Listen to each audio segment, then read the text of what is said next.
자, 엄매반 안녕. 오늘은 문장 진도를 나가보도록 할 겁니다. 아마 학교에서 문장 이전까지 혹은 문장 조금 들어가는 게 내신 범위일 텐데 쌤도 중간고사 끝나기 전까지, 우리 중간고사 들어가기 전까지 문장 부분과 그 다음에 이거에 대한 문제풀이 영상 정도만 올리고 시험이 끝난 다음에 순차적으로 그 뒤에 진도도 가보도록 할게요. 그리고 정시하는 친구들은 저는 상관없는데 하지 말고 잠깐 쉬어간다는 느낌에서 앞에 했던 것들을 좀 잘 정리하는 시간이었으면 좋겠어요. 너네들이 6월 되면은 이제 탐구하느라고 엄청 바쁠 거거든. 근데 거기에 엄매하느라고 또 1시간, 2시간 쓰는 거 아깝잖아. 그러니 하는 김에 그리고 잠깐 쉬어가는 동안에 싹 정리하고 뒤에 것도 스무스하게 갔으면 좋겠어요. 되겠죠? 자, 그럼 방금 얘기한 것처럼 문장 진도 바로 들어가 보도록 하겠습니다. 자, 문장이 뭐야? 라고 물어보면 그래서 그 한 줄 이게 문장 아닌가요? 혹은 조금 뭔가 아는 친구들, 주어 있고 목적어 있고 서술어 있는 거요. 이거 굉장히 훌륭한 대답입니다. 자, 근데 굳이 물어보지는 않겠지만 그래도 뭔지 개념화는 좀 하고 갔으면 좋겠어서 가지고 왔어요. 읽어볼게요. 어떤 생각이나 감정을 말이나 글로 표현할 때 완결된 내용을 가지는 가지는 최소의 단위라고 합니다. 어려워할 필요 없어 얘들아. 이런 거야. 나는 어제 짜파게티를 이까지 얘기하면 먹었는지 끓였는지 끓여서 누구한테 줬는지 모르잖아. 그러니까 반드시 그 내용 안에는 어떻게 했구나, 누가 뭐를 했구나 라는 완결된 그런 내용들이 들어가야 된다는 겁니다. 자, 그럼 밑에 있는 예시를 보면은 그가 학교로 떠났어? 그렇구나. 우리 궁금한 거 없지? 그러니까 이거 완결된 내용 맞아요. 자, 근데 두 번째 거 봐봐 얘들아. 에고 배고파. 너는 밥 먹었니? 쌤 근데 좀 이상한 거 있어요. 뭐요? 배고프다는 서술어는 있는데 누가 배고픈지 안 나왔잖아요. 주어가 없네요. 이거 비문 아닌가요? 자, 이거는 비문이 아닙니다. 왜냐? 맥락으로 봤을 때 나와 너가 대화하고 있는 상황이고 그러면은 말하고 있는 배고파는 내가 느끼는 감정이니까 우리말에서는 이런 생략이 자주 일어나. 그렇지만 문맥으로서 추론할 수 있다? 그러면 충분히 완결된 내용을 가진다고 봅니다. 뒤에 거는 심지어 누가 뭐를 먹었는지 안 나왔잖아. 하지만 문맥이면 알 수 있죠. 듣고 있던 아이가 밥을 안 먹었다는 거. 그죠? 그리고 마지막 경우 불이야. 이거는 주어가 있으면 더 이상한 거 아니야? 내가 불이야. 혹은 저것은 불이다. 이것도 아니잖아. 어떤 불나는 상황을 보고 바로 감탄사처럼 튀어나오는 거니까 이거 자체로 어떤 말을 전달하고자 하는 거 알 수 있으니 완결된 내용이요. 문장이라고 볼 수 있습니다. 괜찮죠? 자, 그렇다면 이제부터 암기와 체계가 조금 필요한 내용으로 가보도록 할게요. 자, 그렇다면은 이 완결된 내용을 드러내는 문장이 반드시 가지고 있어야 되는 성분을 문장 성분이라고 하고요. 그리고 우리 문장 성분에는 방금 쌤 얘기한 것처럼 없어서는 안 돼 하는 애들이 주성분 혹은 필수 성분이라는 말로 나타나고, 있으면 문장을 되게 윤택하고 풍요롭게 하지만 없어도 뭐 그만인 애들 부속 성분이 있습니다. 그리고 독립 성분 말만 들어도 알지 다른 애들이랑 연관성 없이 그냥 혼자서 존재하는 애 독립 성분이 있다는 거 일단 크게 세 범주로 가겠습니다. 자, 그렇다면 이제 주성분 먼저 한번 살펴보면, 얘들아 문장에서 반드시 있어야 되는 거 너네들 이미 알아. 뭐? 주어 있어야지. 자, 주어가 뭐야 하면 누가요. 좋은 대답입니다. 자, 그리고 이제 목적어도 반드시 필요합니다. 그리고 얘들아 또 물어볼게. 목적어는 뭔데? 무엇을요? 그렇지, 을을 붙는 그 부분이죠. 자, 그리고 나서 우리 마지막 서술어, 너네들이 알고 있는 서술어. 이거 서술어는 뭐야? 마지막에 있는 부분이요. 그치? 마지막에 있는 부분, 영어에서 V라고 표현하는 거, 먹었다, 예쁘다, 요런 것들, 이렇게 주어, 목적어, 서술어, 주성분입니다 라고 알고 있을 텐데, 근데 시험 문제 너무 자주 나오는 보어까지도 오늘 좀 추가를 할게요. 꼭 기억하셔야 돼요. 이것도 이따가 쭉 가면서 설명할게. 자, 그렇다면 주어부터 갈게. 아까 너네들이 주어는 누가 자리에 있는 거요? 이까지 대답해도 훌륭합니다. 근데 쌤은 이렇게 설명을 한번 해볼게요. 자, 주어 자리에 오는 체온이 있을 거야. 예를 들면 할머니께서 밥을 드신다 할 때 드셔. 누가? 할머니께서. 자, 그럼 할머니라는 체온이 이 명사가 주어가 되기 위해서 누구와 결합을 했지? 주격조사 깨서와 결합했다는 거, 요거를 좀 봐주셔야 돼요. 그래서 다시 말해 주어가 되기 위해서는 어떤 체온 혹은 체온구실을 하는 애가 주격조사와 결합하면 그 말이 주어가 된다라고 이렇게도 바꿔서 설명할 수 있어야 됩니다. 자, 그러면은 이때 체온과 결합하는 격조사가 뭐가 있느냐? 주격조사가 뭐가 있어? 이가, 내가, 그 다음에 주미가 혹은 지민이, 이렇게 바꿔줄 수 있는 것처럼. 그리고 아까 할머니를 높이기 위한 주격조사 깨서가 있고요. 그리고 한 가지 더 에서까지 찾아주셔야 돼요. 이거는 암기해놔야 돼. 암기해야 돼. 자, 그러면 뭐라고? 주격조사는 이가 깨서 에서 요게 있다고 생각하고, 그럼 의문 들어야 되죠. 선생님, 근데 에서는요, 제가 알기로 학교에서 밥을 먹었다 할 때처럼 부사어의 기능을 하는 애가 아닌가요? 이렇게 물어볼 수 있어야 돼. 그치? 그렇게 쓰이는 부사격조사에서도 있고요. 근데 지금 같은 경우는 요거야. 축제를 열었어. 누가? 학교에서. 그러면 3인칭 무정의 단체 있지? 3인칭 단체가 주어에 올 경우에 그때는 에서가 주격조사로 쓰입니다. 3인칭 무정의 단체라고 보시면 돼. 자, 그리고 요거 하나 더. 쌤, 이거 되게 신기했는데, 얘들아, 주격조사에 뭐 있어? 물어보면 은는 이가요 라고 얘기하는 경우가 되게 많거든. 얘들아, 은는은 격조사가 아니야. 얘는 보조사야, 보조사. 자, 왜 그런지 한번 보여줄까? 봐봐. 나는 햄버거를 좋아해. 자, 그러면 이 문장에서 서술어는 좋아하다일 거 아니야. 누가 좋아하는데? 주어 어딨어? 요거 주어. 자, 그러면은 똑같이 한번 설명해 볼게. 쌤, 나라는 체온에다가 는이라는 조사가 붙어서 주어 만들었잖아요. 그럼 얘 주격조사 아닌가요? 이렇게 너네들은 물어볼 수 있어. 근데 봐봐. 자, 그럼 얘들아, 좋아해 목적어로 한번 가볼까? 자, 나는 햄버거를 좋아해. 이 목적어 자리에 있으니까 이거 목적어 맞지? 자, 그러면 얘도 똑같이 볼게. 자, 이 햄버거라는 체온에 는이 붙어서 얘를 목적어로 만들어줬네. 그럼 이때 는은 목적격 조사야? 자, 요 맥락인 겁니다. 그래서 는이라는 거는 앞에 있는 애가 뭐 주어 자리에 가든 목적어 자리에 가든 심지어 뭐 서술어 자리에 가든 아니면 부사어 자리에 가든지 간에 자기가 가지는 조금 특이한 의미를 더해주는 그런 보조사일 뿐이지 얘 자체로 얘는 주어다, 얘는 목적어다 라고 만들어주지 못해요. 자, 그렇다면 또 의문 가져야죠. 어떤 거? 그럼 쌤, 내 가가 와야 되는데 가는 어디 갔는데요? 생략된 거야. 우리는 쉽게 조사를 생략한다고 했잖아. 그래서 격조사는 생략된 거고 특정한 의미를 주기 위한 보조사가 붙었다라고 보시면 돼요.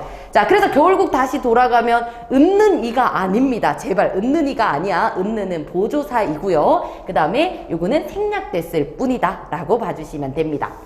이해를 했으면 좋겠어. 자, 그리고 똑같이 우리 목적어로도 가보면 체온에 혹은 체온구실을 하는 애 누구 어떤 조사가 붙으면 목적어가 된다? 을을이 붙으면 되죠. 을을. 나는 햄버거를 를 자리에 오는 애가 목적어다 라고 보시면 되고요. 자, 그 다음에 우리 서술어를 만드는 방법으로 가볼까? 얘들아, 서술어에는 뭐가 있어? 밥을 먹는다 라는 동사, 그리고 그녀는 너무 예쁘다라는 형용사, 그리고 한 가지 더, 나는 선생이다 라고 해서 선생이다, 이거 서술어 맞지? 그러면 얘 구조도 보면 선생이라는 체언에다가 이다라는 이거 무슨 조사? 서술격 조사가 붙었더니 서술어가 됐네 라는 것까지 서술격 조사이다, 이렇게. 자, 그래서 서술어가 될 수 있는 거는 요런 용언과 그 다음에 또 서술격 조사이다, 요게 있다는 것도 반드시 기억을 해주시고요. 자, 그리고 마지막 보어 너무 중요합니다. 자, 보어는 너네들도 아는 친구들도 있겠지만 보어는 항상 특정한 서술어가 나타날 때 나오는 애예요. 누구? 되다, 아니다. 자, 이걸로도 문장을 한번 만들어 보면 그는 과학자가 되었다. 자, 그러면 살짝 볼게. 뒤에서도 한 번 더 다를 거야. 너무 중요해서. 되었어. 누가? 그가, 그러니까 주어 서술어는 됐지. 근데 과학자가 됐네. 그가 과학자가 되다. 그러면 그가라고 해서 주어랑 형태가 똑같아 쌤. 이거는 생략된다고 했지. 그래서 여기도 가였을 텐데 주격조사랑 똑같네요. 맞아요. 똑같아요. 그치만 되다 아니다 앞에 있는 요에 얘를 보고 우리는 보어라고 합니다. 그러면 우리 보어로 만들어주는 복격조사에는 뭐가 있어? 이와 가가 있다는 거. 주격조사와 형태는 똑같지만 뒤에 있는 서술어를 보고 그 서술어 앞에 있는 애가 보어라는 거 생각해 주시면 돼요. 괜찮지? 그래서 격조사와 좀 연관을 지어서 우리는 주성분을 파악했으면 좋겠어요. 자, 그러면 이제 부속성분으로도 한번 가보겠습니다. 이름부터 부속 좀 심하지 않아? 조금 뭐랄까 부수적인 일을 하는 느낌이 되는 거지. 자, 부속 성분은 수식하는 애들을 의미하고요. 그 수식 대상에 따라서 체온을 꾸며준다. 관형어요. 그리고 우리 용언 혹은 문장을 꾸며준다. 부사어요 라고 보시면 돼요. 자, 근데 얘들아 여기서도 너네들이 어렵지 않아야 돼. 왜? 우리는 단어를 배울 때 우리말에는 단어가 엄청나게 많아. 그래서 이 엄청 많은 단어들을 좀 체계적으로 정리하기 위해서 품사라는 걸 쓴다고 했어. 자, 그리고 우리 품사에서도 관형사와 부사를 다뤘지. 그리고 관형사가 누구를 수식해? 체온을 수식한다고 했고, 부사가 누구를 수식해? 용언이나 문장을 수식한다고 했어. 그러니까 똑같은 맥락으로 나오는 거잖아. 그러니까 체온 수식하는 거 관형어, 그 다음에 용언이나 문장 수식하는 거 부사어, 이렇게 가는 거 어렵지 않죠. 근데 이제 막 머릿속에 관형사면 사지 무슨 어가 또 나와 생각할 수 있습니다. 이따가 전부 다 해결을 해드릴게요. 자, 하지만 지금은 문장에서 얘기하는 거기 때문에 단어를 얘기했던 뭐뭐사, 품사, 그 다음에 뭐 조사, 명사, 사로 끝나는 건 단어 범위였다고 생각하시면 되고요. 지금 우리가 하는 건 문장 범위다 라는 것까지도 이렇게 먼저 범주를 짚고 가도록 할게요. 자, 그 다음에 우리 밑으로 내려가면 독립성분에는 무엇이 있느냐? 독립어가 있어요. 독립어. 뭐가 있냐면 감탄사. 우와 같은 거 있지. 이런 거. 그리고 또 부른말. 문학에서는 얘를 우리 혹격조사가 붙어서 말건방 그 도노법 쓰이는 거 있잖아. 주미야 라고 부르는 거, 요런 것들도 전부 다 독립어라고 봅니다. 이거는 크게 어렵지 않지? 이 두 가지가 있다. 이렇게 정리 좀 해주세요. 자, 그러면 쌤이 얘기했던 것 중에 좀 더 심화되어서 봐야 될 것들로 한번 가보도록 할게요. 쌤 요거 좀 지우고 다시 볼게요. 자, 그러면은 우리 주성분으로 다시 돌아와서 반드시 있어야 되는 성분, 꼭 주목해야 될 거 바로 가지고 왔지? 보어입니다, 보어. 자, 그럼 복습합니다. 방금 했지만 복습할 거야. 우리 서술어 누구?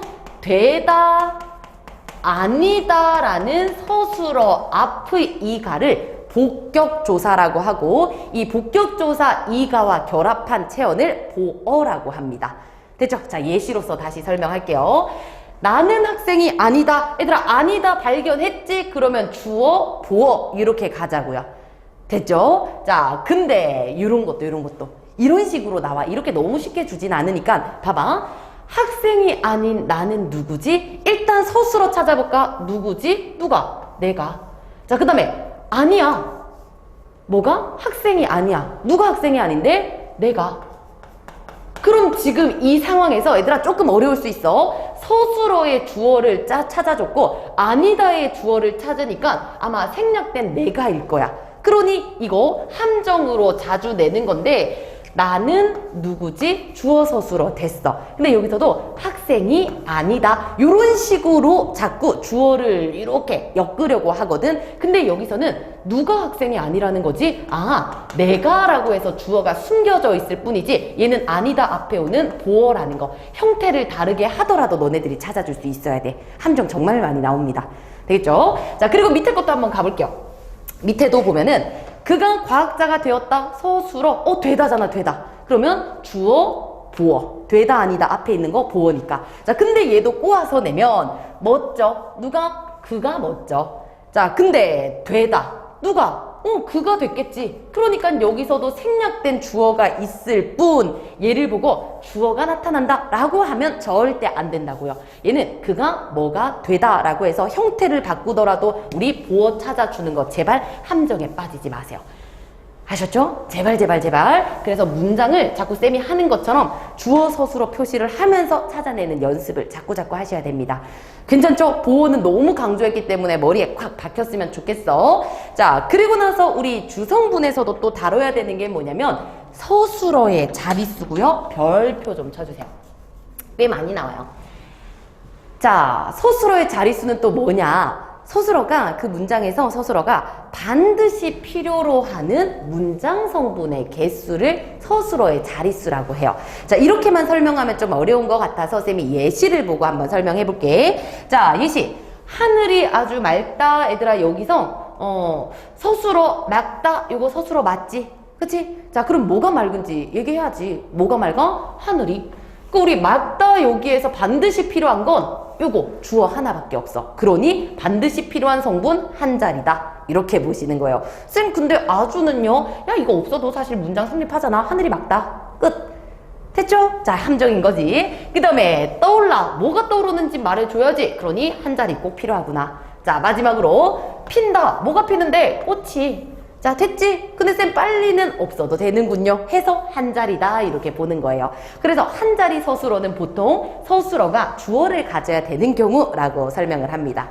괜찮지? 자, 감 잡았을 거야. 자, 그럼 이제 두 자리 서술어도 한번 가볼게. 보면 먹어. 누가 먹는데? 우리 주어가 먹죠. 뭐를 먹는데? 목적어를요. 요거 주어 목적어는 반드시 있어야 되기 때문에 얘가 하나, 둘, 두 자리 서술어다 라고 얘기를 합니다. 근데 빨리 없어도 되죠. 그래서 부사어 같은 거는 웬만하면 없어도 된다 이렇게 생각하면 돼. 하지만 밑에 가면 함정으로 나와요. 자, 그리고 좀 더 주어, 보어, 서술어 이 구조도 한번 볼까? 됐어. 누가? 그가. 뭐가 됐는지 말해줘야지. 근데 되다 아니다 앞이니까 보어잖아, 보어. 그죠? 쌤 근데 멋진 사실 없어도 그가 과학자가 되었다.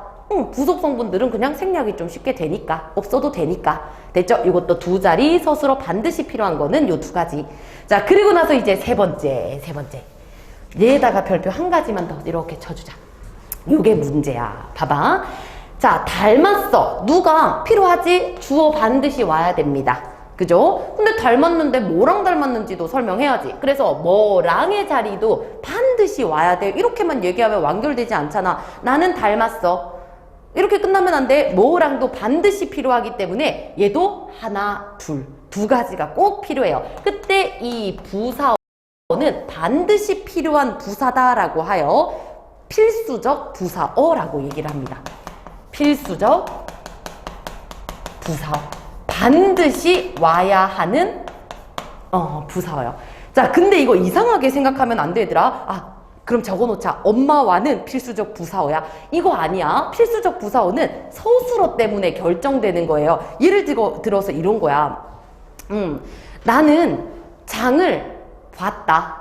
근데 엄마랑 같이 장을 본 거야. 나는 엄마랑 장을 봤다. 근데 사실 엄마랑이 없어도 나는 장을 봤다? 문장이 충분히 성립하잖아. 그러니까 엄마와 이게 그냥 필수적 부사어인 게 아니라 장을 보다에는 필수적 부사어가 필요 없어. 근데 닮았다는 필수적 부사어가 필요해. 그래서 서술어를 보고 이 필수적 부사어를 너네들이 판단을 해줘야 되는 거예요. 자, 그래서 이런 것들이 필요한 애가 누가 있느냐? 옆에다 좀 더 적겠습니다. 다음따랑 비슷한 같다. 나는 같아. 누구랑? 그래서 이렇게 누구랑을 반드시 필요하는 애들. 그리고 나는 다르다. 누구랑? 그치? 그리고 나는 결혼했다. 누구랑? 그리고 나는 싸웠다. 누구랑? 이렇게요. 그래서 동사, 이런 용언에 따라서 필수적 부사어를 찾는 거니까 엄마와 이거를 외우면 절대 안 된다는 거 생각을 해주셔야 돼요. 무슨 말인지 알겠지? 서술어가 그래서 굉장히 중요합니다. 자, 그래서 쌤이 이거 보면 밑에 거 보면 나는 친구와 공부했다. 보면 공부했어. 서술어 누가? 내가 공부했어. 끝났잖아. 여기서 뭐 더 필요한 거 없잖아. 그러니 얘는 똑같이 와로 와 있지만 반드시 필요한 애, 얘는 반드시 필요한 애는 아니구나 라는 걸로 나눠줄 수 있어야 돼요. 그래서 얘는 필수적 부사어라고 했잖아. 근데 얘는 뭐 임의적 부사어 혹은 수의적 부사어라고 하는데 옛날 기출에서만 요런 말이 나오고 요즘은 잘 쓰지는 않습니다. 되겠죠? 그래서 이거 꼭꼭꼭 이해해야 돼. 필수적 부사어, 그리고 필수적 부사어는 자릿수와도 연관이 너무 된다는 거. 아유, 좀 문제 꼼꼼하게 풀어. 자, 그리고 나서 이제 마지막 세 자리 서술어 엄청 많은 걸 필요로 하네. 근데 이것도 역시나 세 자리나 필요로 하는 서술어의 종류를 알아두면 편하겠죠. 예시 한번 볼까? 나는 줬어. 뭐를? 그 다음에 또 누구한테? 라고 요구하게 되잖아. 그래서 얘도 나는 무엇을 누구에게 주다 라고 이렇게 만들어줘야 돼. 반드시. 그랬을 때 나는 무엇을 주어 목적어, 그 다음에 누구에게 반드시 있어야 되는 부사어니까 필수적 부사어 필요하구나 이렇게 가는 거고요. 한 가지 더, 나는 무엇을 어디에 놓다 무조건 필요합니다. 그래서 이때 어디에도 필수적 부사어라고 생각하시면 돼요. 자, 그러면은 정리하겠습니다. 서술어 자릿수라는 건 서술어가 반드시 필요로 하는 그 문장 성분의 개수고요. 여기서 반드시 너네들이 기억해야 되는 거 보어나 혹은 이런 부사어, 그 중에서도 필수적 부사어를 가려내는 거 너네들 반드시 연습이 돼야 된다는 거 한 번 더 강조를 하고 넘어갈게요. 괜찮을까? 그래서 서술어의 자릿수 너무 중요해. 자, 그리고 이제 또 넘어가면 부속 성분에서 주목해야 되는 것도 쌤하고 보겠습니다. 오늘 뭔가 하는 게 많지? 아직 멀었어. 조금만 더 가보도록 하자. 자, 부속 성분에서 주목해야 될 거. 그럼 그 전에 부속 성분 우리 수식하는 애들을 얘기한다고 했지. 체온 수식하는 애가 누구? 관형, 그치? 그 다음에 우리 문장이나 용언을 수식하는 애 누구? 부사, 어야. 자, 그럼 여기서 해결을 해줄게. 쌤, 관형사는 뭐고 관형어는 뭡니까? 자, 그럼 너네들이 알고 있는 것부터 얘기를 해보자고. 자, 관형사는 체온을 수식하는 거 맞지? 맞아요. 관형어 체온 수식하는 거 맞지? 맞아요. 요런 기능으로서 얘네들을 나누는 건 아닌 것 같아. 근데 우리 관형사는 뭐 할 때 나왔다? 뭐뭐 사니까 품사요, 품사. 그리고 품사는 뭐를 정렬시키는 기준이다? 단어를. 됐죠? 자, 그리고 관형어는 뭐 할 때 나온 거야? 우리 지금 뭐 하고 있어? 문장할 때 나온 거잖아. 자, 그래서 결론만 얘기하면 뭐뭐사와 뭐뭐어의 차이는 범주의 차이입니다. 단어 조금 작은 데서 이 하나의 단어 사전에 올라가는 이 단어가 어떤 품사를 가질까라고 얘기할 때는 관형사고요. 그리고 문장, 다시 말해 이 문장들 간의 관계를 얘기할 때 얘는 어라는 말을 붙입니다. 조금 어려울 수 있지만 간단하게 얘기하면 품사 혹은 단어에서는 사, 그 다음에 문장에서는 일단은 이렇게 정리해줘. 더 깔끔하게 쌤이 이해시켜 볼게요. 자, 그러면 여기 앞에 인형이라는 체온을 가지고 왔네. 얘를 한번 쌤이 수식해 보도록 할게요. 봐봐. 인형은 인형인데 예쁜 인형. 그리고 인형은 인형인데 나의 인형. 인형은 인형인데 새 인형. 인형은 인형인데 루피 인형. 자, 그러면은 공통점이 뭐다? 지금 이렇게 나와 있는 애들이 전부 다 뭐해? 인형이란 애를 꾸미고 있지. 그럼 얘들아, 다른 거 생각하지 말고 체온을 꾸며 무조건 관형어야. 제 관형사 필요 없어 얘들아. 체온을 꾸며 무조건 관형어라고. 뭐라고? 체온을 꾸며 무조건 관형어야. 됐지? 자, 그러면은 이제 체온을 꾸몄네. 전부 다 맞잖아. 예쁜 인형. 인형은 인형인데 예쁜 인형. 인형은 인형인데 나의 인형, 새 인형, 루피 인형 다 꾸며주는 거니까 다 뭐라고? 관형어야. 이렇게 일단 기억해야 돼. 체온 꾸미면 관형어야. 자, 근데 얘네들을 단어 단위에서 하나하나 좀 쪼개볼게, 쌤이. 자, 일단 루피라는 애가 사전에 올라가 있지는 않겠지만 그래도 어떤 사물의 이름을 나타내는 말이지. 그래서 이 단어의 품사가 뭐야? 명사죠. 명사 맞지? 자, 그리고 새. 인형은 인형인데 새 인형인데 우리 새는 검색해보면은 체온을 꾸며주는 단어 그 자체로 체온을 꾸며주네. 관형사. 그리고 우리 관형사의 예시 중에 새혼, 옛맨, 온갖, 다른 요런 애들이 있었잖아. 그 새입니다, 새. 됐죠? 자, 그러면 이렇게 가는 거야. 체온을 꾸며주는 애들 중에서 명사도 관형어가 될 수 있고 관형사도 관형어가 될 수 있구나. 이렇게 가는 거야. 얘들은 관형어인데 뜯어보니까 얘들의 품사가 이거다. 이렇게 간다고요. 되겠죠? 그리고 조금 더 볼게. 나의 보면은 얘들아 이거는 한 단어 아니잖아. 나와 의가 결합한 거지. 자, 그러면 우리 나는 뭡니까? 대명사죠. 대명사. 자, 그리고 나서 우리 의는 뭡니까? 체온에 바로 붙는 거 조사라고 한다고 했지. 근데 더 갈 수 있어. 봐봐 얘들아. 자, 체온에 붙는 애가 조사야. 체온 플러스 조사, 체온 플러스 조사. 체온에 붙은 조사가 얘가 붙어서 지금 뭐가 됐어? 관형어가 된 거지. 그치? 그렇기 때문에 이 조사의 이름은 붙어서 관형어를 만들어준다. 관형격 조사예요. 아까 우리 체온에 어떤 이가가 붙었더니 얘가 붙어서 주어를 만들어주네. 주격조사라고 했잖아. 그러니 얘도 체온에 붙어서 관형어를 만들어줘. 관형격 조사. 이렇게 가는 거예요. 됐죠? 그럼 이렇게 지식 확장합니다. 아, 이것들은 전부 다 관형어인데 관형격 조사가 붙은 것도 관형어가 될 수 있구나. 이렇게 정리하면 되지. 그지? 자, 그리고 나서 이제 마지막 우리 예쁜으로 가면 얘들아 이거 단어로 봤을 때 사전 검색 뭐라고 해야 된다고? 예쁘다로 해야 되는 거 맞지? 예쁘다. 자, 그러면 예쁘다가 기본형인데 예쁘다, 예쁘고, 예쁘니, 예뻐서, 예쁜이라고 쌤이 활용을 시켰어. 그럼 활용시키는 과정에서 변하지 않는 이 부분을 우리 활용할 때 변하지 않는 거 간이라고 한다고 했지. 그리고 뒤에 다, 어서, 은이, 니까 등, 니은까지 오는 이런 뒷부분을 어미라고 한다고 했어. 일단 여기까지 괜찮아? 자, 근데 이 니은의 이름도 너네들은 이제 찾을 수 있습니다. 뭡니까? 어간에 붙어서 관형어를 만들어주는 어미, 관형사형 어미라는 거야. 다시 활용할 때 어간에 붙어서 얘를 뭘로 만들어줘? 관형어로 만들어주는 어미, 관형사형 어미라는 거야. 아셨죠? 그래서 쌤이 이 부분이 굉장히 중요하다고 생각하는 이유가 뭐냐면 문법에 걔네들의 각각의 용어에 대한 이름을 여기서 다 정의를 내릴 수 있다는 거야. 자, 얘도 똑같잖아. 조사가 내가 붙어가지고 얘를 주어로 만들었네? 그러니까 내 이름은 주격조사야. 자, 얘도 역시나 나는 어미인데 얘한테 붙어가지고 얘를 관형어의 기능을 하게 하는 거야. 그래서 내 이름은 관형사형 어미야. 라고 이름을 정의 짓는 방법들을 너네들이 배우는 부분이라 이해를 좀 잘 했으면 좋겠습니다. 되겠죠? 자, 그리고 나서 한 가지 더 생각할 수 있는 거. 얘들아, 얘는 관형어기는 해요. 왜 관형어인데? 체온을 꾸며주니까 관형어야. 근데 뜯어보니까 기본형이 예쁘다였지. 근데 예쁘다의 품사는 뭐지? 형용사죠, 형용사. 자, 그래서 어떤 문제에서 이제 예쁘는 관형어일까 관형사일까 물어보면 일단 꾸며준 애 관형어야. 그리고 뜯어보니까 뭐야? 예쁘다는 기본형이 형용사네? 그러니 얘는 관형사가 아닙니다. 라고 얘기할 수 있어야 돼요. 됐나요? 그래서 이거를 너네들이 스스로 정리를 한번 꼭 했으면 좋겠어. 자, 그리고 나서 너네들이 잘 이해 안 될까봐 부사어를 가지고도 한 번 더 간단하게만 볼게요. 부사어. 바로 복습한다고 생각해줘. 자, 달리다라는 용언이 있습니다. 한번 꾸며볼게요. 어떻게?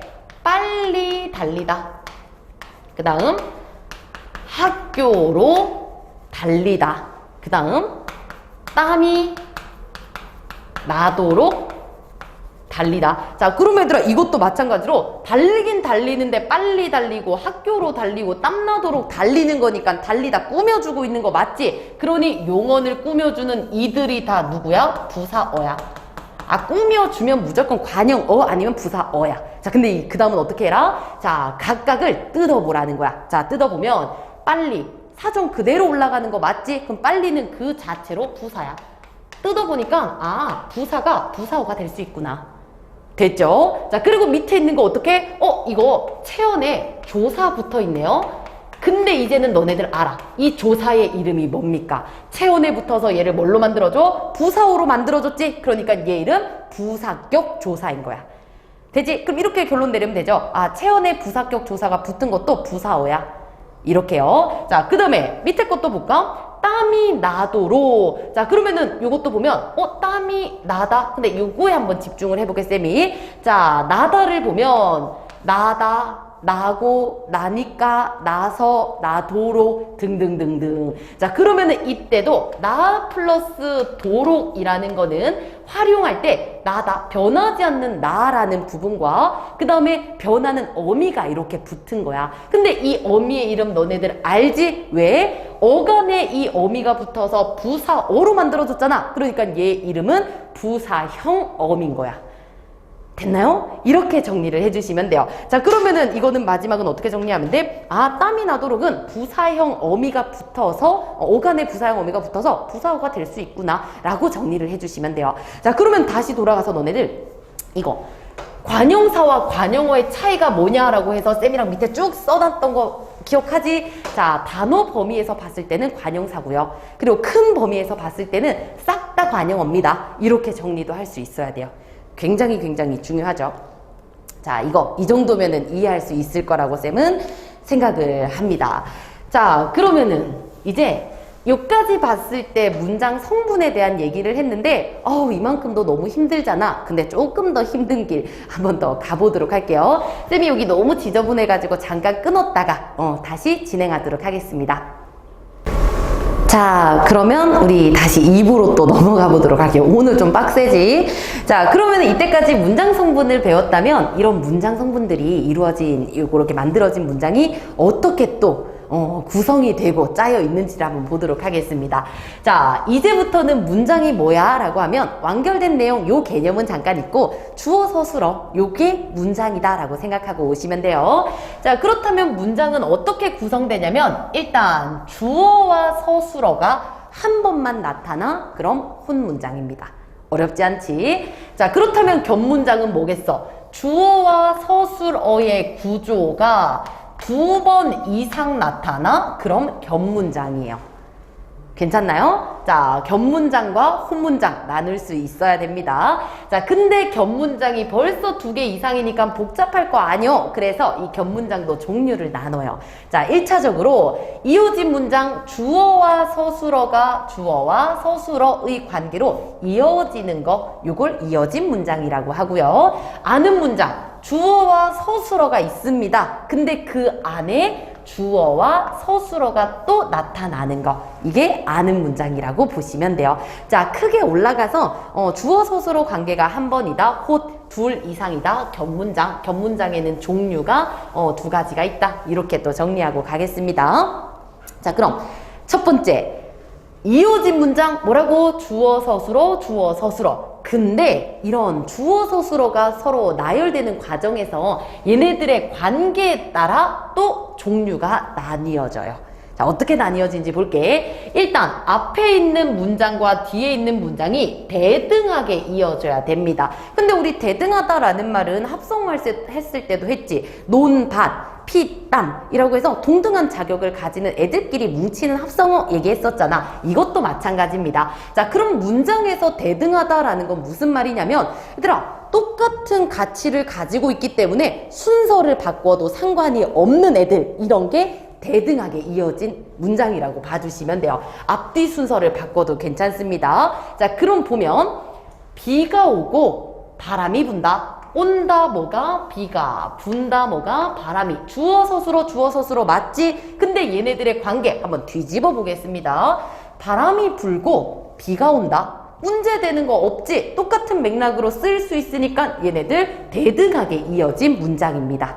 됐죠? 자, 그리고 밑으로 가면 비가 오지만 바람은 불지 않는다. 온다 뭐가? 비가. 불지 않는다 뭐가? 바람은. 주어 서술어야. 근데 위치 한번 바꿔볼게요. 바람은 불지 않지만 비가 온다. 위에 거랑 다른 거 없잖아. 그러니까 얘도 역시나 대등하게 이어진 문장입니다. 자, 그리고 마지막으로 가면 집에 가든 학교에 가든 해라. 이것도 뒤집어 볼까? 학교에 가든 집에 가든 해라. 얘들아, 이것도 쌤 서술어 있어요. 근데 주어는요, 네가 집에 가든 학교에 가든 해라 이거겠지. 내가는 아닐 거 아니야. 그래서 생략된 누군가가 집에 가다, 학교에 가다 라고 나타나는 거니까 얘도 역시나 두 문장이 왔다 갔다 할 수 있는 관계라고 보시면 돼요.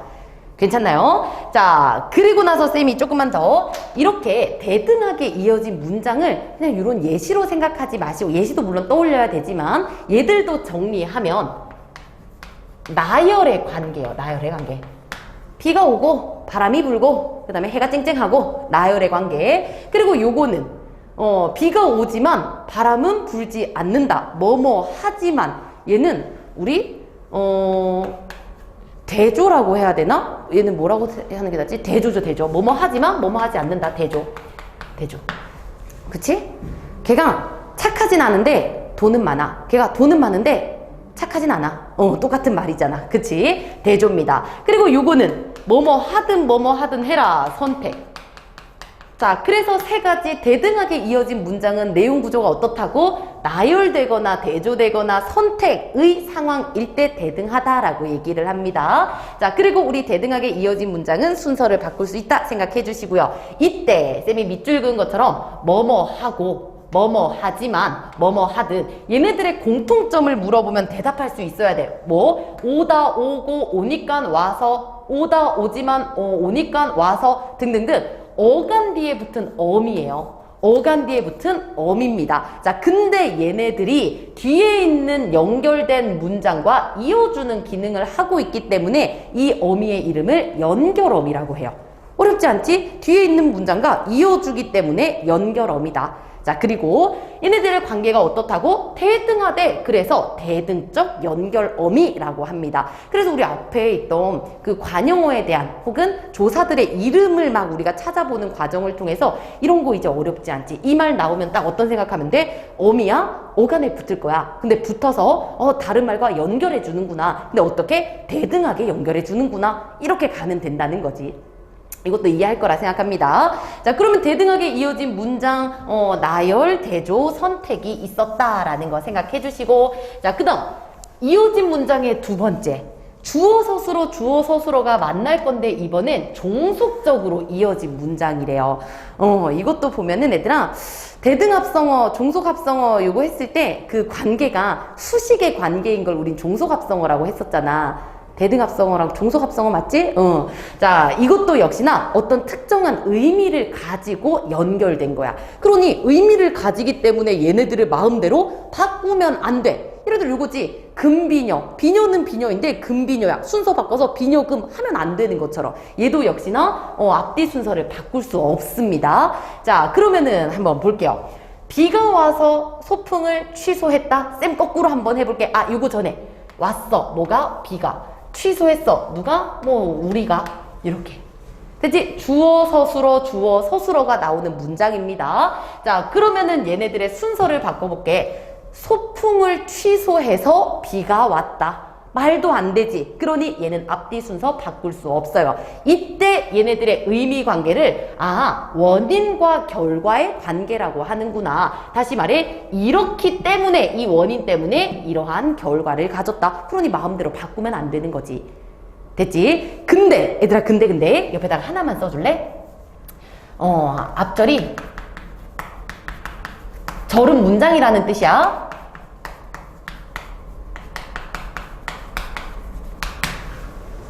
무슨 말이냐면 앞에 있는 애가 뒤로 들어갈 수는 있다. 봐봐. 소풍을 비가 와서 취소했어. 이렇게 앞에 있는 애를 뒤에다가 집어넣을 수 있대.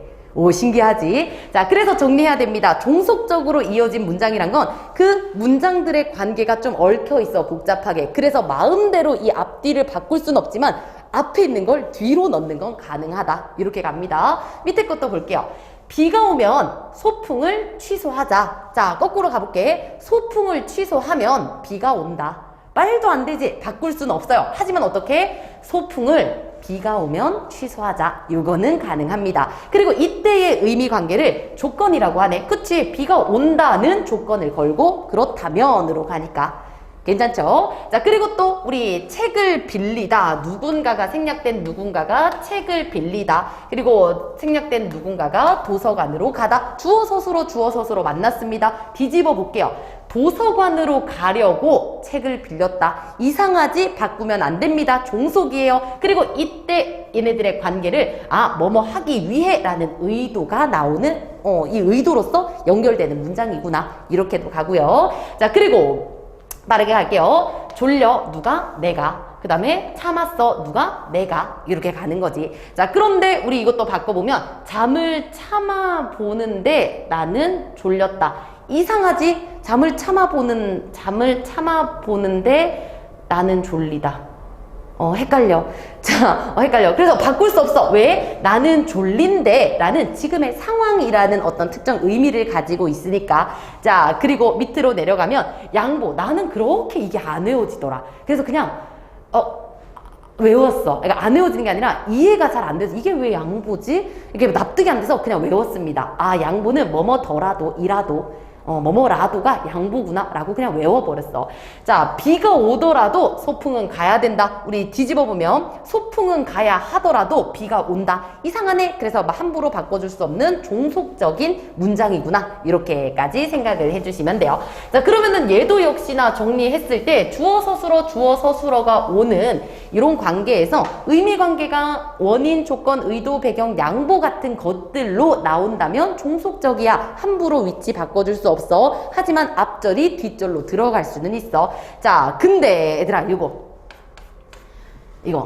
애들이 나한테 옛날에 엄청 막 따지면서 얘기했던 거거든. 봐봐. 봄이 오면 피어 꽃이. 자, 그럼 주어 서술어 만난 거니까 일단 이어진 문장인 건 찾을 수 있어. 자, 근데 뒤집어 보면 꽃이 피면 봄이 온다. 봄이 오면 꽃이 핀다. 쌤, 이거 같은 뜻 아닌가요? 라고 자꾸 얘기하는데 얘들아 다르지. 계절이 오잖아? 그러면 꽃이 피는 거고 얘는 꽃이 피잖아? 그럼 봄이 온지 우리가 추측하는 거고. 다시 말해 선후관계잖아. 선후관계. 그러니까 얘는 봄이 오니까 계절적인 이 시간이 오니까 꽃이 핀다. 이 흐름으로 가는 거고 얘는 약간 감성적인 말이지. 꽃이 폈네? 봄이 왔구나. 그러니까 의미 관계가 달라요. 이 순서를 바꿔둔 거기 때문에 같은 문장이라고 볼 수 없는 거지. 그래서 얘는 종속적으로 이어진 문장입니다. 자꾸 나한테 이거 같은 뜻인데 왜 자꾸 다르냐고 이거 대등한 거 아니냐고 하는데 의미가 달라져. 선후 관계가 달라지잖아. 달라지면 안 됩니다. 대등은. 되겠죠? 자, 그래서 이어진 문장은 조금 간단하게 갔던 것 같습니다. 그래서 내신에서는 그거 물어보기는 해. 종속적으로 이어진 문장이 어떤 관계로 얽혔는지. 그러니까 다시 말해, 쌤 이거 외워야 돼요 라고 하는 경우 있는데 내신 때는 예시로서 자꾸 연결을 좀 해주시기는 해야 돼요. 많이 나와요. 자, 됐죠? 자, 그리고 나서 이제 오늘의 하이라이트입니다. 아는 문장까지 반드시 오늘 끝내버려야 되는데 너무 중요해서 별표 5개야, 5개. 자, 근데 하나 딱 뚫리면 너무 쉬워지니까 걱정하지 말고 와봐. 자, 그러면은 개념부터 가겠습니다. 주어와 서술어의 문장 안에 주어와 서술어를 품고 있네. 그치? 그래서 아는 문장이라고 얘기를 하고요. 이때 안겨져 있는 예를 보고 우리는 안긴 문장. 좀 더 갈 거야. 그리고 얘를 절이라고 해요. 절. 안긴 문장을 절이라고 합니다. 안긴 문장. 얘도 절이야, 절. 자, 근데 얘들아 이거의 개념을 잘 봐봐. 명사절로 안겼어, 관용절로 안겼어, 부사절, 서술절, 인용절로 안겼어. 근데 이거 뜻을 이렇게 생각해야 돼. 자, 봐봐. 주어와 서술어 안에 안겨있는 이 주어 서술어는 명사절로 안겼다는 건 주어 서술어로 묶여있는 얘네들이 마치 명사처럼 기능한다 라는 뜻이야.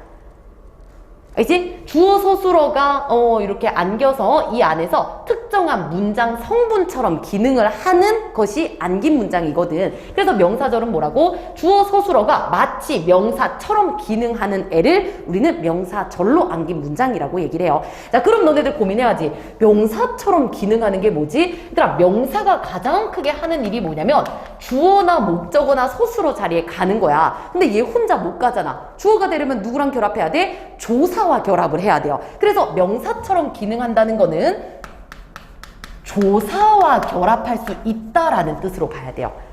자, 그럼 이것도 이해하는 거야. 얘들아, 주어와 서술어 뒤에 조사가 쉽게 올 수 있어? 서술어 뒤에 우리 예쁘다가 안 되잖아. 그러니까 용언 뒤에 서술어 뒤에 조사가 오지 못해. 그렇기 때문에 얘네들을 마치 명사처럼 기능하게 하여서 안 되는 걸 되게 한다고. 어떤 거? 조사를 결합하게 하는 거.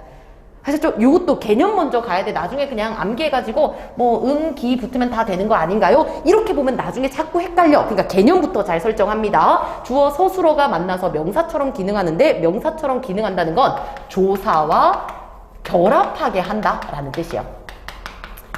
됐죠? 자, 그럼 밑에 것도 마찬가지입니다. 주어와 서술어가 만나서 관형어의 기능을 하게 하는 거지. 그럼 관형어의 기능이 뭐야? 누굴 수식해? 체언을 수식할 거야. 아니, 우리 동사, 형용사가 무슨 체언을 수식하냐? 영어도 아니고. 그러니까 얘들은 동사, 서술, 동사, 형용사는 이런 용언들은 서술어 기능밖에 못하잖아. 근데 어떤 애가 얘네들 헷갈려. 그래서 얘네들이 만난 애가 관형어로 기능하게 하기. 나 말 잘하고 있지? 그치? 주어 서술어가 만나서 관형어로서 기능하게 하는 거, 좀 특이한 기능을 만들어주는 거라고 생각을 해야 돼. 아셨죠? 너무 중요하다는 걸 생각하다 보니까 말이 막 꼬이네. 자, 그럼 이것도 마찬가지로 가야 됩니다. 어떻게? 주어 서술어가 만나서 부사어의 기능을 하는 게 부사절로 안기는 문장이야. 그럼 부사어의 기능이 뭐야? 용언을 수식하는 거지. 용언을 수식하는 거. 그치? 그럼 이것도 너희들 대답할 수 있어야 돼. 주어와 서술어가 만나서 무슨 기능을 해? 서술어의 기능을 하면 돼요. 서술어의 기능. 그리고 마지막 인용절은 여기서는 크게 중요한 게 아닙니다. 그래서 1, 2, 3, 4의 이름부터 왜 얘네들을 무슨 절로 얘기하는지 단순 암기 말고 이해 먼저 좀 하시는 시기였으면 좋겠어요. 자, 안겨있는 주어 서술어가 명사처럼, 관형어처럼, 부사처럼, 서술어처럼 기능하도록 하는 것, 요 개념으로 가셔야 됩니다. 자, 그럼 하나하나 뜯어보도록 할게요. 자, 첫 번째. 주어 서술어로 안긴 애가 뭘로? 명사처럼 기능하는 명사절로 안긴 문장은 일단 결론만 얘기하면 명사형 어미가 필요합니다. 명사형 어미, 음기. 자, 그럼 이거 무슨 말인지 아직은 모를 거야. 쌤하고 밑에 있는 거 보면서 가보도록 할게요. 자, 기다립니다. 누가요? 농부들은요. 자, 뭐를 기다리는지 목적어 반드시 필요하지. 자, 목적어 자리를 봤더니 비가 온다 라는 주어 서술어가 이렇게 나와 있어. 됐지? 자, 그럼 아까 얘기한 것처럼 주어 서술어가 얘가 명사처럼 기능하는 거 맞죠? 왜? 뒤에 조사와 결합하고 있으니까. 자, 이때의 요 주어 서술어를 명사절로 안긴 문장이라고 얘기를 해요. 이해되죠? 자, 이때 이 서술어의 마지막 부분에 오는 오다, 오고, 오니깐, 오기, 어간에 붙는 이 어미의 이름을 명사처럼 만들어준다고 해서 명사형 어미라고 얘기를 합니다. 이것까지도 이어질 수 있으면 좋겠어. 그래서 명사형 어미는 기뿐만 아니라 이 두 가지가 있다는 거 생각하시고요. 밑에 것도 가볼게요.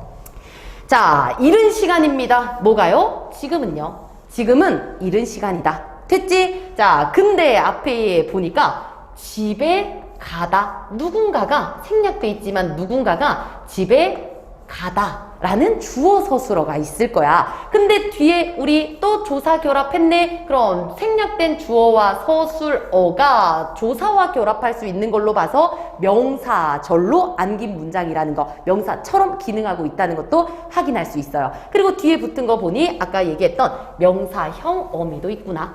이렇게 가는 거죠. 되겠죠? 자, 그리고 나서 이거 어디서 많이 본 것 같죠? 일단 당연해. 뭐가? 어떠한 사실은 당연하다. 주어 서술어 일단 커다랗게 나와 있어. 근데 이 주어 자리로 가보니까 안에 또 서술어가 있네. 얼어. 뭐가? 얼음이 얼어.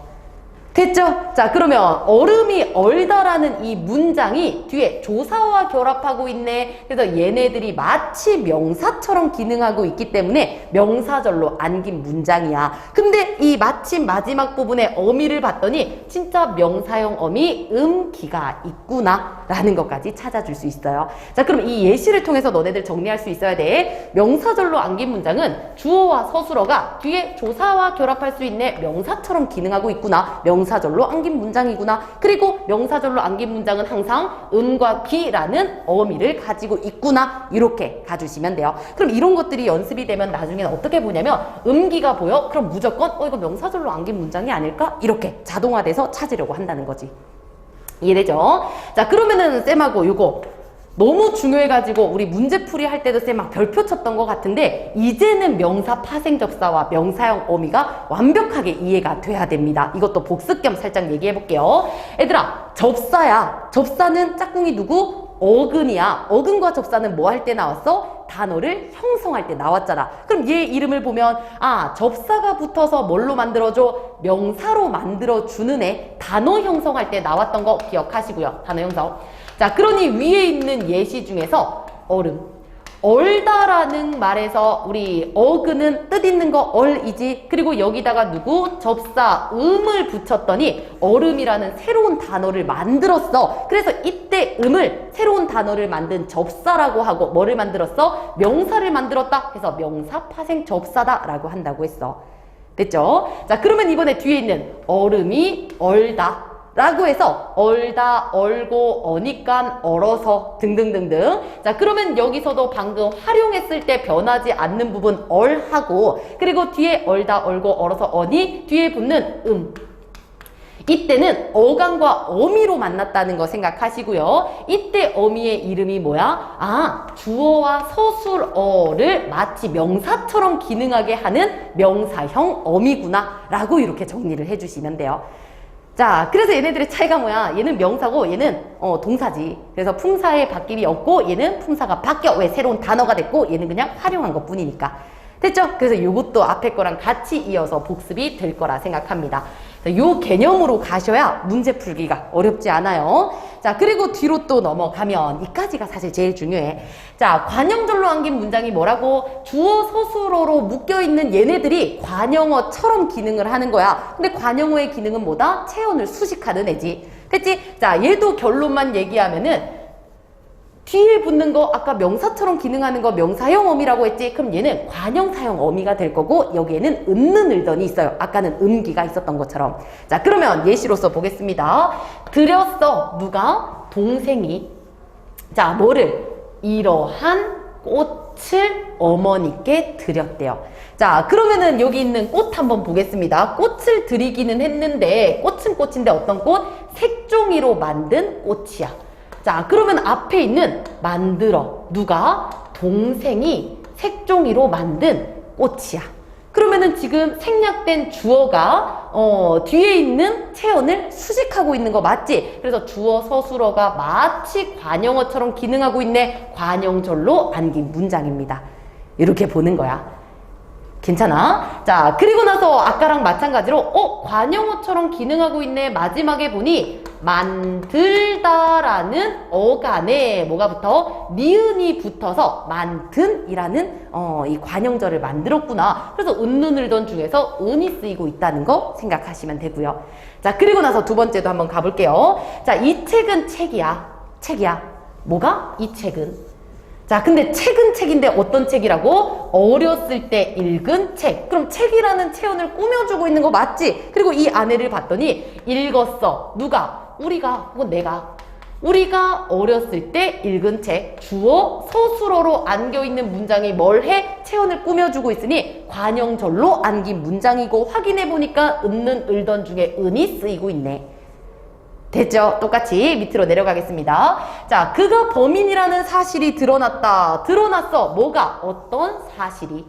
됐죠? 근데 사실은 사실인데 어떤 사실? 이러한 사실. 앞에 있는 말이 뒤에 있는 말을 수식하고 있네. 안에 또 보니까 범인이다. 누가? 그가. 주어 서술어가 뒤에 있는 체온을 꾸며주고 있으니 관형어로 기능하는 관형절로 안긴 문장이고요. 근데 여기는 은는 을던 중에서 은는 는 입고 있다는 거 생각하시면 돼요. 자, 그리고 밑으로 내려가면 했어. 뭐를? 생각을 했어. 누가? 내가. 이거부터 찾아야 돼. 쌤이 하는 방법대로 해야 돼. 자, 나는 이런 생각을 했어. 근데 생각은 생각인데 어떤 생각? 곧 있으면 꽃이 핀다라는 생각. 그래서 뒤에 있는 체온을 꾸며주고 있기 때문에 이것도 역시나 꽃이 핀다라는 주어 서술어가 얘를 수식하는 관형어처럼 관형절로 안긴 문장이라고 봐주셔야 돼요. 됐죠? 자, 근데 여기서도 아주 중요한 거 좀 가지고 가도록 할게요. 자, 보면 위에 있는 두 개의 문장하고 밑에 있는 두 개의 문장이 좀 성격이 달라. 어떤 점에서 다르냐면 요거 봐봐 얘들아. 자, 동생이 꽃을 어머니께 드렸어. 이게 원래 그 큰 문장이라고 보면 자, 이렇게 이 안에 안긴 문장이 이렇게 있는 거잖아. 근데 얘도 원래 형태대로 문장을 만들어주면 동생이 색종이로 꽃을 만들다. 요런 문장이었을 거야. 그치? 근데 동생이는 앞에 있으니까 일단은 요거는 똑같으니까 필요 없고. 그치? 그럼 동생이 색종이로 꽃을 만든 꽃을 어머니께 드린 상황이잖아. 그러니 여기 있는 꽃하고 여기 있는 꽃하고 또 반복이 돼. 그래서 얘를 생략시켜주고 관형절로 만든 거예요. 이해돼? 이 문장은 동생이 꽃을 어머니께 드렸다라는 것과 색종이로 꽃을 만들다라는 문장이 두 개가 붙은 거거든. 근데 붙을 때 이렇게 만들면 이상하잖아. 동생이 색종이로 꽃을 만든 꽃을 어머니께 드렸다. 꽃을 두 번이나 나오니까 이상해. 그래서 이 꽃을 생략시키고 만들었다는 거야. 이해되죠? 이처럼 관형절을 만들 때 어떤 생략이 있다? 이런 걸 보고 우리는 관계관형절이라고 해요. 관계관형절. 관계관형절. 생략이 있어야 돼. 수식받는 애가 이 안에서 어떤 기능을 하는지를 봐야 돼요. 그래서 이때 생략된 꽃을은 목적으로 기능하던 애가 밖으로 이렇게 나간 거라고 생각을 해주시면 됩니다. 그래서 밑에 걸로도 다시 한번 또 설명을 해보도록 할게요. 자, 그럼 밑에 것도 보면 이 책은 책이야. 그러면 우리 안에 있는 것도 다시 한번 보자고. 읽었어. 우리가 뭐 읽었겠지. 근데 어렸을 때 뭐를 읽었는데? 책을 읽었어. 근데 이 책이라는 건 우리가 수식하고 있는 얘랑 똑같은 거지. 그래서 이 안에 있던 책을 읽은 책이다 라고 하면 이상하니까 이때 동일한 요 안에 있는 성분을 생략했다라고 봐주시면 돼요. 어떻게 문제가 나와? 선지에는 자, 우리 니은의 문장은 아는 문장의 요 안긴 문장의 목적어가 생략되고 있어 하면 맞는 말이지. 왜? 원래부터 우리가 어렸을 때 책을 읽다 라는 문장이었으니 그 책을 이라는 게 뒤에 수식받는 애랑 똑같기 때문에 이 목적어를 생략한 거니까. 되겠죠? 그래서 어떤 부분이 생략되었냐를 많이 물어봅니다. 그래서 이렇게 우리가 관형절을 만들 때 생략이 있어 수식받는 애랑 똑같은 게 이 안에서 어떤 기능을 했는지 요거를 찾는 것도 굉장히 중요해요. 됐죠? 자, 근데 우리 밑에 거를 보면 사실은 사실인데 그가 범인이라는 사실. 그럼 아까랑 똑같이 들어가 보면 이 사실이 수식받는 애가 이 안에 들어가 있냐라는 거야. 아까는 수식받는 애가 책을 읽다 있잖아. 꽃을 만들다 있잖아. 근데 얘는 그가 사실을 범인이다. 그가 사실 안 들어가. 이런 애를 생략이 따로 없네라고 하여 동격 관형절이라고 얘기해요. 생략이 없는 애. 그러니까 동격이라는 게 같다는 거잖아. 이 사실은 사실 이 안에 있는 내용과 같다라는 의미에서 이거는 동격 관형절이에요. 되겠죠? 그리고 이것도 역시나 이게 안긴 문장이었잖아. 생각은 생각인데 이러한 생각이니까 앞에 거 생략 따로 없이 앞에 말과 뒷말이 같아? 그러면 동격 관형절이다 라고 해요. 그래서 보통 동격 관형절은 생각, 사실, 주장, 의견 이렇게 뭔가 담을 수 있는 그런 그릇이 되는 그런 말들이 많이 나온다는 거 같이 생각하셔야 됩니다. 그리고 요거를 그냥 쌤이 개념으로만 설명하려고 하니까 조금 헷갈린데 다음 시간에 이 문제풀이로서 완벽하게 또 다시 한번 정리를 해주도록 할게요. 그래서 지금은 최대한 이해 위주로 그 다음에 또 개념이 어떻게 만들어졌냐 위주로 좀 너네들이 봐줬으면 좋겠어. 자, 그러면 이제부터는 엄청 빠르게 또 흘러갈 수 있습니다. 거의 끝났으니까 조금만 더 힘내봐. 자, 좀 더 가면 부사절로 안긴 문장은 뭐다? 주어와 서술어가 안겨 있는데 얘가 부사어로 기능하는 게 부사절로 안긴 문장이야. 얘도 결론만 얘기하면 개이도록 아서라는 어미가 보여? 그럼 부사절이다. 이렇게 가는 거야. 은는 을더니 보여? 그럼 얘는 관형절이다. 음기가 보여? 명사절이다. 이게도록 아서가 보여? 부사절이다. 이렇게 가는 거지. 자, 그러면은 보겠습니다. 피었어. 뭐가? 도라지꽃이. 그리고 안에 보니까 고와 뭐가? 빛깔이. 자, 그럼 주어와 서술어가 만나서 지금 누구 꾸며주고 있어? 피었다를 꾸며주니까 우리 피었다라는 용언을 수식하는 부사어의 기능을 하네. 부사절입니다. 이렇게요. 그리고 얘는 개이도록 아서 중에 개가 붙었네. 그래서 요 개가 붙어서 부사절을 만든 거니 부사형 어미라고 가면 되고요. 그리고 밑으로 뛰었어. 누가? 그가 뛰었어. 근데 안에 났어. 뭐가? 땀이 났어. 됐지? 자, 그러면 여기서도 이런 문장이 안겨 있는데, 자, 똑같이 뛰긴 뛰었는데 땀이 나도록 뛰었다. 얘를 꾸며주니까 부사어의 기능을 하네. 부사절이고, 그리고 또 뭐뭐 도록, 이 도록 아서 중에 도록이라는 부사형 어미가 붙어 있구나 확인할 수 있고요. 그리고 자, 흘렸어. 누가? 그가. 그치? 눈물을 흘렸어. 여기까지는 됐어. 근데 없어. 뭐가 없는데? 소리가. 자, 그러면 여기서도 주어 서술어가 묶여 있는 거 확인할 수 있고, 이렇게 묶여서 흘린 거를 꾸며주잖아. 그는 소리 없이 흘리다 라는 거니까 얘도 부사어의 기능을 하는 부사절입니다. 그리고 한 가지 더 찾아줘야 되는 게 뭐야? 이죠. 이 도록 아서에서 이가 이렇게 또 쓰이고 있다는 거. 자, 내용 간단하죠? 그래서 항상 요 문장을 찾을 때는 쌤처럼 서술어 먼저 찾고 들어가야 된다는 거 생각하시고요. 그리고 이제 마지막입니다. 자, 서술절로 안긴 문장으로 갈 건데 얘는 다른 애들이랑 좀 달라. 주어와 서술어로 묶인 애가 똑같이 개념화하면 서술어의 기능을 하는 거거든? 주어 서술어 만난 애가 서술어의 기능을 할 건데, 이때 명사형 어미 음기, 관형사형 어미 음는을던 부사형 어미 이게도록 아서가 있는 것과 다르게 얘는 서술형 어미라는 게 없어. 그게 특이한 거야. 자, 그래서 밑에 있는 예시로 보면 봐봐. 좋아. 뭐가 좋은데? 공기가 좋아. 근데 앞에 봤더니 주어가 또 나와. 바닷가가. 자, 이거 어떻게 해석해야 돼? 바닷가는 이러하다. 근데 이러하다를 보니까 그 안에 공기가 좋다. 그러니 아까 개념 주어 서술어가 만나서 서술어의 기능을 하고 있다. 이렇게 가시면 되는 거예요. 됐죠? 밑에 것도 볼까? 커. 뭐가 큰데? 귀가 커. 근데 앞에 이거 토끼가여야 되는데 얘들아, 이거 토끼가. 자, 앞에 보니까 토끼가 어쩌고다 라는 서술어인 거야. 그러니 여기도 토끼가 라는 주어의 서술어 자리를 보니까 귀가 크다. 주어 서술어가 만나서 서술어의 기능을 하고 있다. 이렇게 보는 거지. 자, 그리고 나서 밑에도 보면 되었어. 뭐가? 그가. 아니지. 되었어. 뭐가? 과학자가. 그치? 그리고 나서 앞에 보니까 또 주어가 있네. 그러면 이것도 주어 서술어가 된다 라고 하면 안 되죠. 왜? 쌤이 함정으로 이렇게 파놓은 건데, 되다 아니다는 뭐를 가지는 애라고? 보어를 가지는 애야. 그러니 이걸 보고 주어와 서술어 주어가 있네 라고 보면 안 되고요. 이거 보어잖아, 보어. 그러니까 얘는 당연히 안긴 문장도, 이어진 문장도, 아는 문장도 아닌 그냥 혼문장이라고 보셔야 돼요. 왜? 주어 서술어가 한 번만 나오는 거니까. 얘는 혼문장입니다. 되겠죠? 그래서 우리가 서술절로 안긴 문장을 보면 구조가 SSV 구조로 돼 있는데, 이때 V 동사를 혹은 이 밑에 오는 여기에 오는 용어는 되다 아니다가 있는지 꼭 확인을 해줘야 돼요. 이렇게 찾다 보면 SSV 그냥 좋아 공기가 SSV 서술절 이렇게만 판단하는데, 그러다 보면 됐네 이게 이렇게까지 실수를 할 수 있다고. 그래서 SSV로 찾는 건 좋지만 되다 아니다 반드시 조심하셔야 돼요. 이런 거 넘어가면 안 돼. 자, 그리고 나서 이제 밑으로 내려가면 마지막 우리 문장으로 정리를 해봤을 때, 놀러 왔어. 누가? 우리가.